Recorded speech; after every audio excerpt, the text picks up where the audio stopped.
प्रेम से बोलिए जय माता दी। आप सभी श्रोताओं का मेरे चैनल पर स्वागत है। आज मैं आप सभी के सामने श्री दुर्गा सप्तशती का 5वां अध्याय शुरू करने जा रही हूँ। अगर आपको हमारा यह चैनल अच्छा लगे तो कृपया करके वीडियो को सब्सक्राइब कीजिए और बेल आइकन ऑन कीजिए ताकि आपको हमारी सारी वीडियो का नोटिफिकेशन मिलता रहे। और अगर आप इस वीडियो को किसी दूसरे को भेजोगे या सुनाओगे तो उसका पुण्य भी आप ही को लगेगा। तो आइए शुरू करते हैं 5वां अध्याय।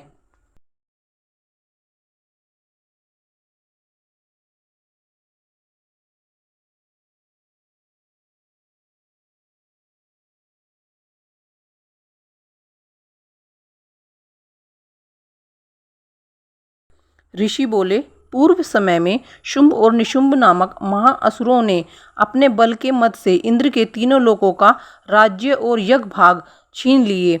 वे दोनों सूर्य, चंद्रमा, कुबेर, धर्मराज और वरुण के अधिकारों को छीनकर स्वयं राज्य करने लगे। वायु और अग्नि के भी अधिकार छीनकर तथा देवताओं को हटाकर राज्य से अलग कर दिया। इस प्रकार देवतागण महाअसुरों से हारे हुए तथा स्वर्गलोक से पृथक किए हुए अपारजिता देवी का स्मरण करने लगे और विचार किया कि भगवती ने हमें पहले वरदान दिया था कि मैं आपत्ति के समय स्मरण करने पर तुम्हारे संपूर्ण संकटों का नाश कर दूंगी। ऐसा विचार करके समस्त इंद्रादिक देवता हिमालय पर्वत पर जाकर विष्णु माया देवी की स्तुति करने लगे। देवता बोले, देवी महादेवी शिवा प्राकृति भद्रा के लिए हम सब निरंतर नमस्कार करते हैं। रौद्र स्वरूपा नित्य गौरी दात्री ज्योसेना माई चंद्ररूपिणी सुख स्वरूपा भगवती को हम निरंतर नमस्कार करते हैं। कल्याणी वृद्धि और सिद्धि रूपा देवी को हम सब नमस्कार करते हैं।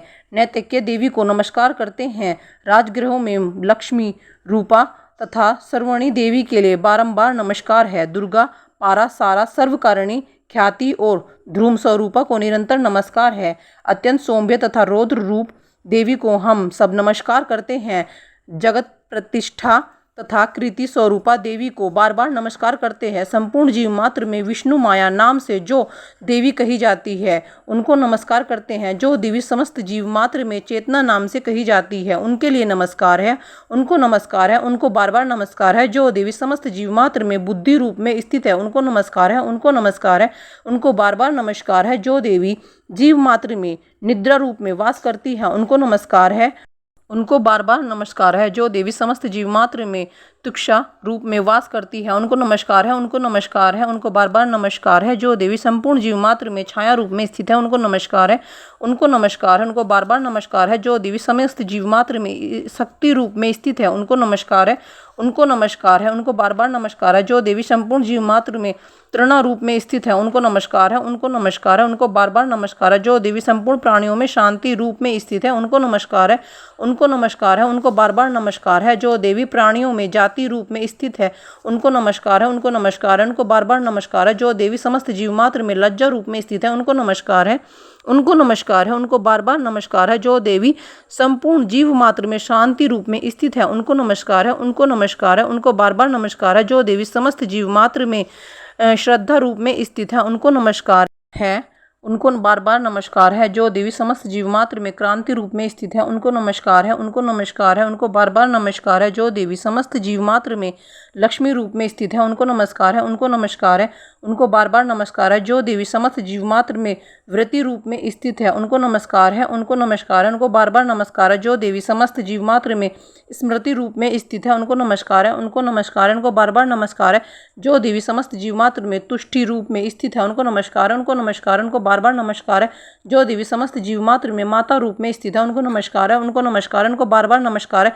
जो देवी समस्त जीव मात्र में भ्रांति रूप में स्थित है उनको नमस्कार है, उनको नमस्कार है, उनको बार बार नमस्कार है। जो देवी समस्त इंद्रियों तथा अखिल जीव मात्र की अधिष्ठात्री है और समस्त जीव मात्र में निरंतर व्याप्त रहती है उनको नमस्कार है, उनको बार बार नमस्कार है। जो देवी इस समस्त संसार में चैतन्य रूप में व्याप्त रहती है उनको नमस्कार है, उनको नमस्कार है, उनको बार बार नमस्कार है। पूर्व समय में अपने अभीष्ट फल प्राप्ति के लिए देवताओं ने जिनकी स्तुति की थी तथा देवराज इंद्र ने बहुत दिन तक जिनका पूजन किया था, जो संपूर्ण मंगल का कारण है, वह ईश्वरी हम सबकी आपत्तियों को दूर कर कल्याण करे। प्रचंड दैत्य से कष्ट पाकर इस समय सभी देवता शरण में आकर जिसको प्रणाम करते हैं और शक्ति सहित विनय पूर्वक जिसका ध्यान करते हैं वह ईश्वरी तत्क्षण हमारे संकट को दूर करे।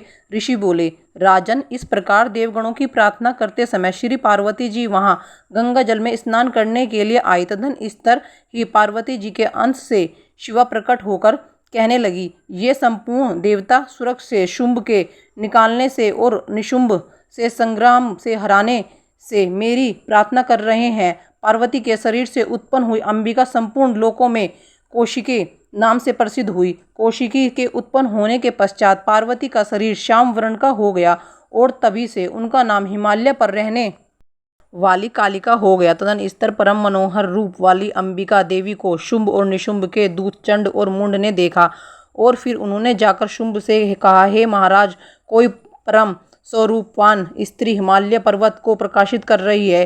हे असुरेश्वर, ऐसा सुंदर रूप की स्त्री कहीं पर किसी के देखने में नहीं आई है, इसलिए आप यह मालूम करें कि वह स्त्री कौन है और किसकी है तथा उसे ग्रहण कर लें। वह रत्न स्वरूपा स्त्री अपनी क्रांति से संपूर्ण दिशाओं को प्रकाशित कर रही है, उसे आप अवश्य देखें। हे असुरेश्वर, त्रिलोकमय में जितने रत्न, मणि, हाथी, घोड़े आदि हैं वे संपूर्ण आपके यहाँ शोभित हैं। हाथियों में श्रेष्ठ ऐरावत हाथी, उच्चेश्वा नामक घोड़ा और पारिजात का वृक्ष, ये संपूर्ण आपने इंद्र से छीन ही लिए हैं। इस हंस युक्त रत्न जड़ित ब्रह्मा जी का अद्भुत विमान भी आपके पास है। यह महापदा नामक निधि आप कुबेर से ले आए हो। समुद्र ने आपको कंजकिलनी नामक की माला प्रदान की है और वरुण का केंजन की वर्षा करने वाला शस्त्र और प्रजापति का उत्तम रत्न भी आपके यहाँ ही है। हे दैत्यराज, यमराज से आपने उत्क्रांति का शक्ति छीन ली और तुम्हारे भाई निशुंभ ने वरुण से पास छीनकर आपने पास रख लिया है। समुद्र से निकले हुए सब प्रकार के रत्न भी निशुंभ ने ले लिया है।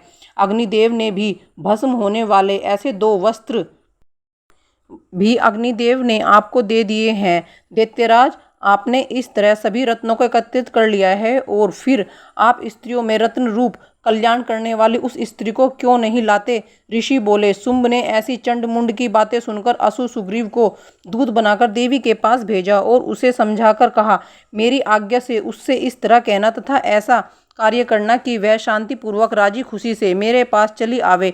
वहाँ अति रमणीक पर्वत पर विराजमान देवी को सुग्रीव असुर ने जाकर देखा और बड़ी नम्रता पूर्वक मधुर वाणी से बोला, हे देवी, असुरराज शुंभ तीनों लोकों के स्वामी हैं। उन्होंने मुझ दूत को आपके समीप भेजा है। उनकी आज्ञा का उल्लंघन देवगण भी नहीं करते। उन्होंने जो कुछ कहा है आप सुनिए। समस्त तीनों लोक मेरे हैं, सब देवता मेरे अधीन हैं और संपूर्ण यज्ञ के भागों को भी मैं ही पृथक पृथक ग्रहण करता हूँ।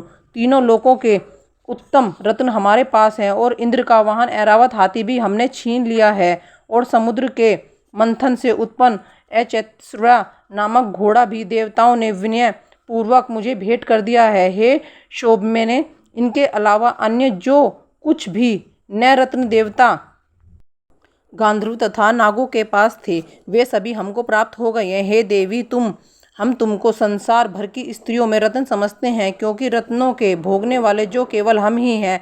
हे चंचल नेत्र वाली, तुम मेरे या महापराक्रमी मेरे भाई निशुंभ की सेवा में आ जाओ, क्योंकि तुम रत्न स्वरूपा हो। हमको ग्रहण करने से तुम्हें अतुल ऐश्वर्य मिलेगा।